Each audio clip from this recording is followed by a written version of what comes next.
Señoras y señores, con ustedes, los idiotas ilustres. Que lo disfruten. Hola y bienvenidos a este análisis. Hoy vamos a meternos de lleno en una historia, pues la nuestra, la de la humanidad. Vamos a seguir el rastro del Homo sapiens desde sus inicios, que fueron bastante humildes, la verdad, hasta el futuro tan incierto que tenemos enfrente. Nos basaremos en las ideas de un texto bien interesante sobre nuestra especie. Así es. La pregunta de fondo es tremenda, ¿no?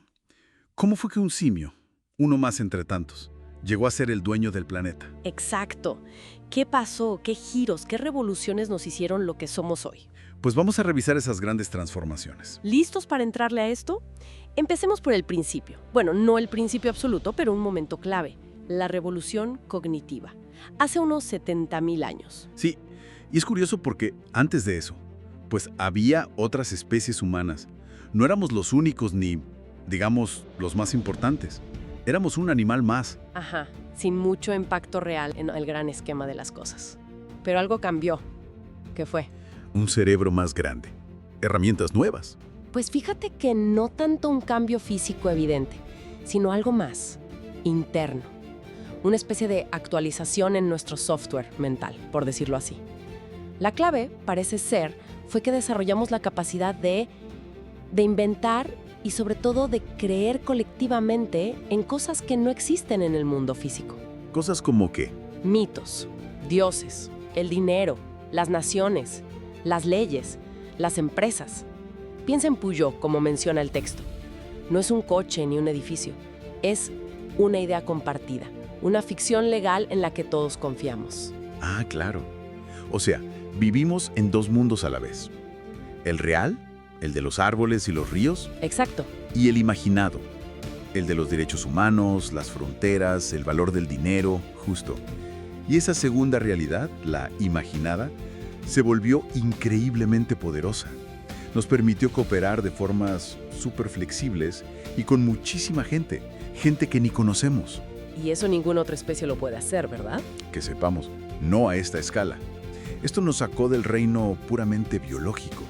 Y podríamos decir que ahí empezó la historia, la cultura como la entendemos. Entiendo. Aunque bueno, mucho de cómo vivían esos ancestros cazadores-recolectores se perdió, ¿no? El texto habla de un telón de silencio. Sí, por la falta de escritura. Pero sabemos que ya eran complejos, conocían su entorno a la perfección. Tenían estructuras sociales, quizás de espiritualidad. Piensa en entierros como los de Zúñiga. Y ojo, ya desde entonces empezábamos a dejar huella, ¿eh? Una huella fuerte. Causamos extinciones importantes en Australia, en América. Vaya, o sea que nuestro impacto no es tan reciente. Eso nos lleva a la siguiente gran sacudida, la revolución agrícola. Hace como 10.000 años. Uno piensa agricultura y suena a avance, a progreso. Pero el material que revisamos le da una vuelta interesante, ¿no? Dice que fue casi la mayor estafa de la historia. Sí, es una frase provocadora, sin duda. ¿Por qué tan duro? Pues porque si lo ves desde la perspectiva del individuo promedio de la época, la cosa cambió, pero no necesariamente para bien al principio. Claro, permitió alimentar a más gente, eventualmente surgieron ciudades, pero ¿a cambio de qué? ¿A cambio de qué? De trabajar mucho más duro, jornadas larguísimas. La dieta inicial, de hecho, se volvió menos variada y más pobre en nutrientes que la de los cazadores-recolectores. Ah, mira tú. Y súmale más enfermedades por vivir amontonados y cerca de los animales domesticados y mayor dependencia de unos pocos cultivos, lo que traía hambrunas terribles si fallaba la cosecha. Entonces, domesticamos al trigo, pero como que el trigo también nos domesticó a nosotros, nos ató a la tierra. Exacto. Sacrificamos calidad de vida individual por cantidad. Por multiplicar el número de copias del ADN del Homo sapiens, una trampa evolutiva, en cierto sentido. Una trampa que nos llevó a necesitar más organización. Con los excedentes de comida vinieron las ciudades, las élites, las jerarquías. Justamente.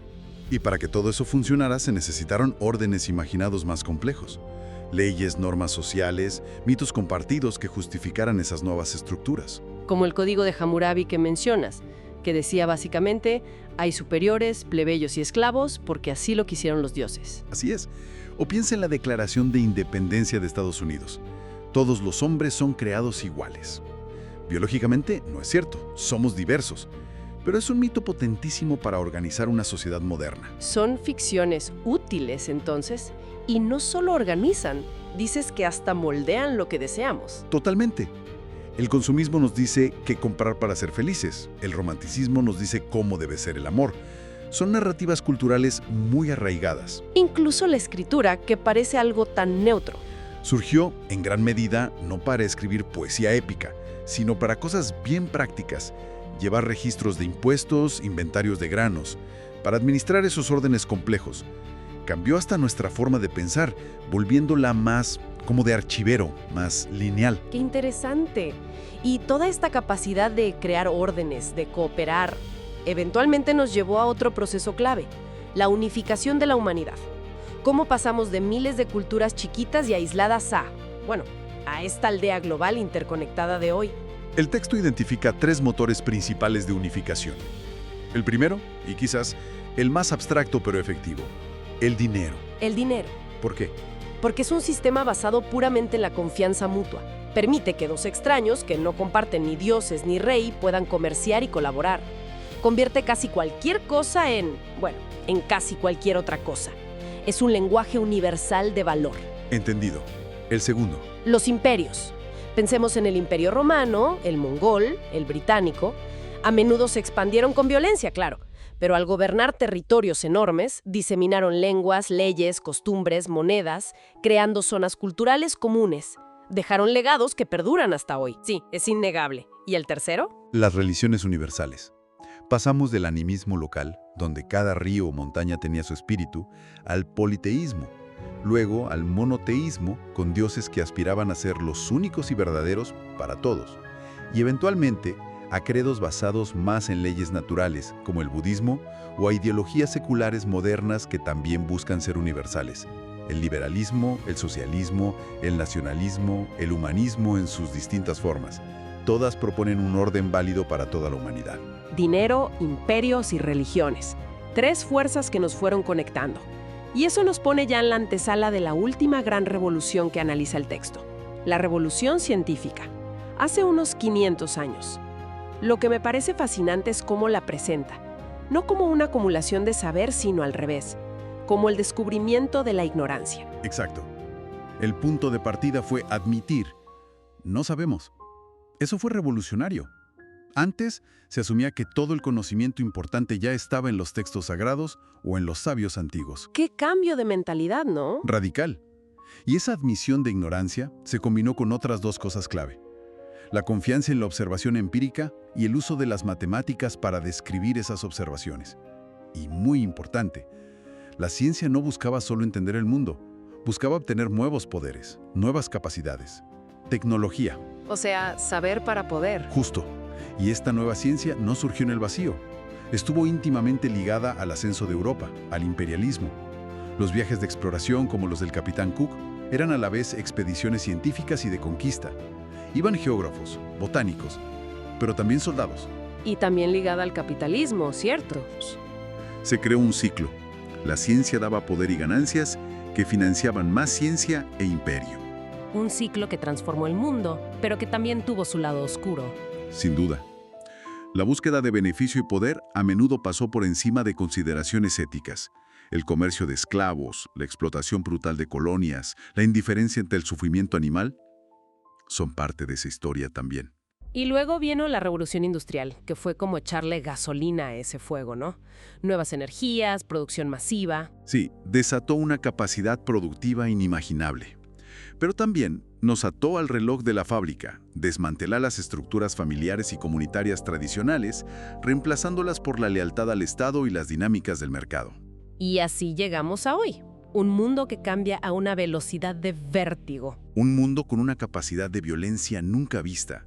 Pero, paradójicamente, también la era más pacífica de la historia en términos de guerras entre grandes potencias, gracias al miedo a la destrucción nuclear mutua, la Pax Atómica. Y con la eterna pregunta, ¿todo este progreso nos ha hecho más felices? Es la pregunta del millón, ¿verdad? El texto sugiere que la felicidad es algo complejo. Quizás depende menos de las condiciones externas, riqueza, salud, de lo que pensamos. y más de cómo se alinean esas condiciones con nuestras expectativas subjetivas. Y claro, de nuestra propia bioquímica, nuestros niveles de serotonina y demás. No hay una respuesta fácil. Nada fácil. Y para complicarnos más, el texto nos lanza hacia el futuro. Hace una pregunta casi de ciencia ficción. ¿Estamos presenciando el fin del Homo sapiens como lo hemos conocido? Es una posibilidad real. La biotecnología, la ingeniería genética, la inteligencia artificial nos están dando herramientas para rediseñar la vida, incluida la nuestra. Estamos empezando a jugar a ser dioses, como se suele decir, a liberarnos de la selección natural que nos moldeó por millones de años. Para entrar en la era del diseño inteligente. Pero un diseño inteligente dirigido por nosotros mismos, con nuestros propios objetivos y sesgos. El potencial es, inimaginable. Vencer la vejez, mejorar nuestras capacidades cognitivas, crear vida inorgánica consciente. Todo eso está sobre la mesa, o al menos en el horizonte. Pero los dilemas éticos, sociales, políticos, son gigantescos.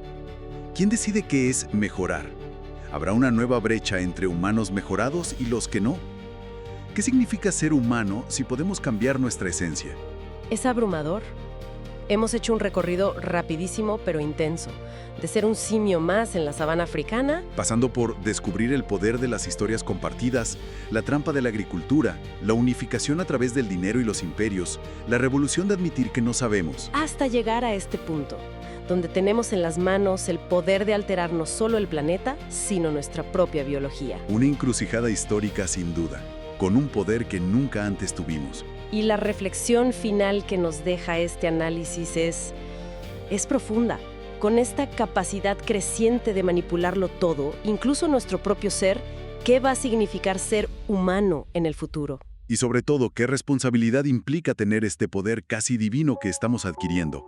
¿Estaremos a la altura? Preguntas enormes para seguir pensando. Gracias por acompañarnos en este viaje por la historia y el futuro de nuestra especie.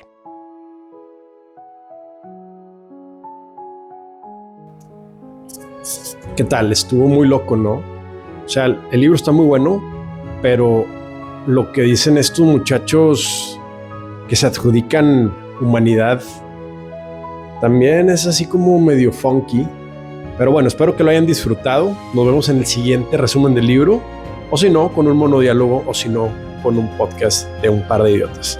Hasta la próxima.